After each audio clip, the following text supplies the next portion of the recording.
When Allah subhanahu wa ta'ala described the shares of all the recipients, now there's no more fala wasiyyata liwarith. Now there's no more will, no more bequest for the heirs and heiresses who already have a specified share in inheritance. So this we all have to keep in mind. So the first ayah, which was verse number 11 of Surah Al-Nisaa, was in explanation of the shares of children, father, mother, because these are the relatives who are connected to each other directly. Now the second verse, which is verse number 12, will be about the husband and wife. وَلَكُمْ نِصْفُ مَا تَرَكَ أَزْوَاجُكُمْ إِن لَمْ يَكُنْ لَهُنَّ وَلَدٌ. For you is half of that which is left by your wives, if they have no child. If the husband and wife did not have any child. Now when we say any child, it includes all the children that are between this husband and wife, and any children that are outside.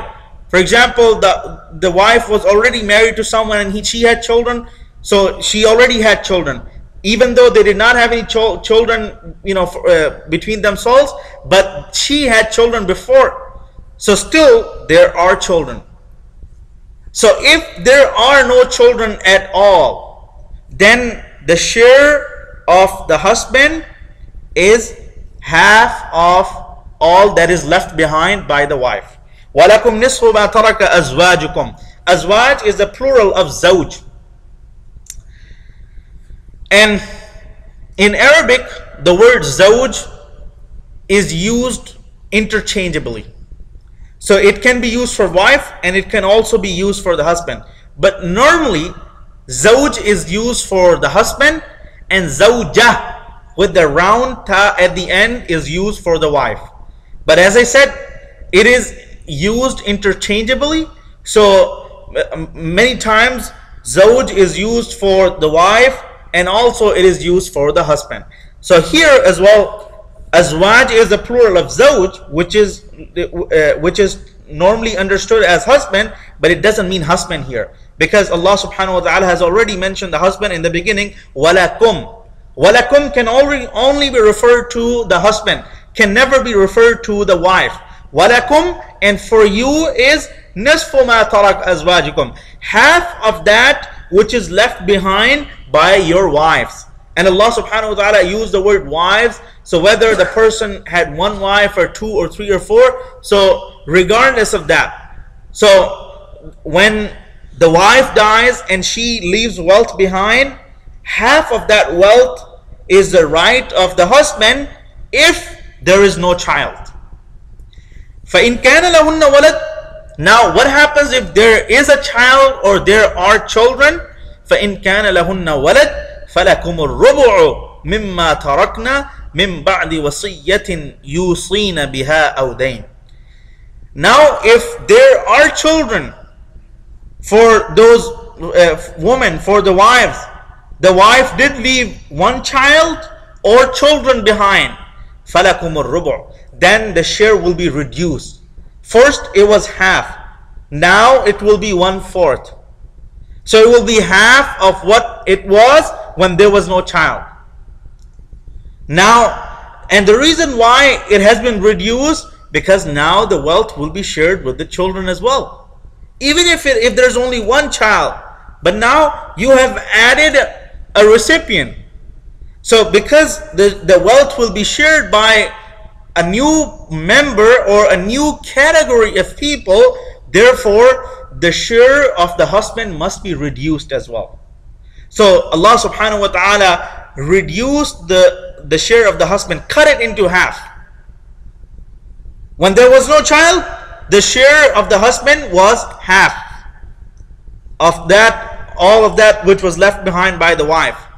And when there is a child or more children, then the share of the husband would be 1/4, half of what it was before. فَلَكُمُ الرُّبُعُ مِمَّا تَرَكْنَا مِنْ بَعْدِ وَصِيَّةٍ يُوصِينَ بِهَا أَوْ دَيْنٍ. However, this distribution will only take place if after, if there is anything left behind after the debt that was outstanding, or if there was any bequest.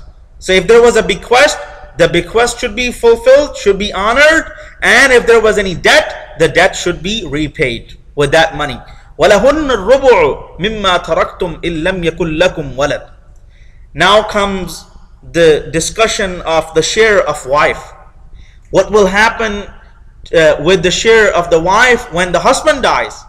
Because the wives are not the only ones who will die, and sometimes the husband will die. So when the husband dies, what will happen to the wife? وَلَهُنَّ الرُّبُعُ. And for them is 1/4 of مِمَّا تَرَكْتُمْ, that of that which you leave behind. إِن لَّمْ يَكُن لَّكُمْ وَلَدٌ. If you had no children. If you had no child or no children, then 1/4 of your entire estate, your entire wealth will go to the wife. This is what Allah describes. This is what Allah specifies. This is what Allah instructs. Yusikumullah. So Allah's instruction is that 1/4 of your wealth will go to your wife if you die and leave behind no child. And now the second scenario, فَإِن كَانَ لَكُمْ وَلَدٌ. If you did have children or a child, فَلَهُنَّ الثُّمُنُ مِمَّا تَرَكْتُمْ. Then for them, means the wives, is 1/8 of what you leave behind.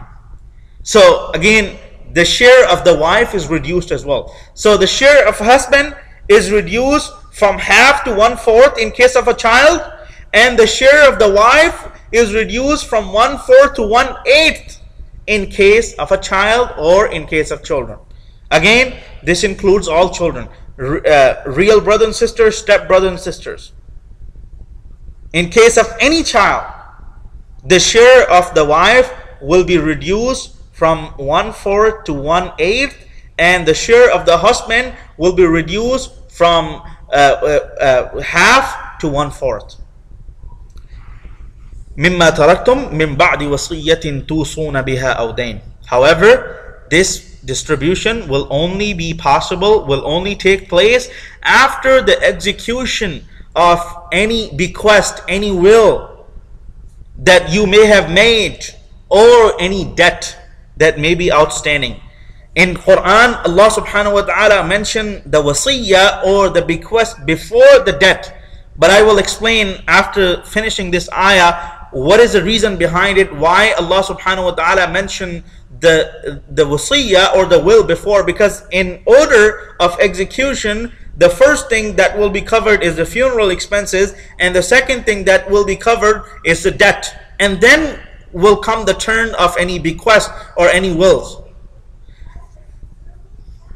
وَإِنْ كَانَ رَجُلٌ يُورَثُ كَلَالَةً أَوْ امْرَأَةٌ وَلَهُ أَخٌ أَوْ أُخْتٌ فَلِكُلِّ وَاحِدٍ مِّنْهُمَا السُّدُسُ. And if there was a man who did not have any parents or grandparents, neither he had any children or grandchildren. So there was nothing in his ancestors, and there was nothing in his descendants. So ascendants and descendants are not there. وَإِنْ كَانَ رَجُلٌ يُورَثُ كَلَالَةً.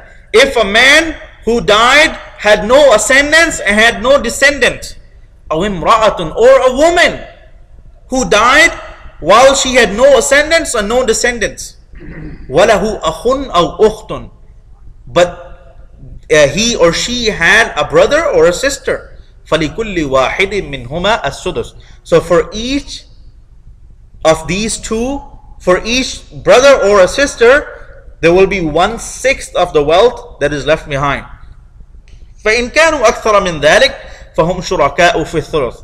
Now if these brothers or sisters are more than one, then they will all equally share the wealth,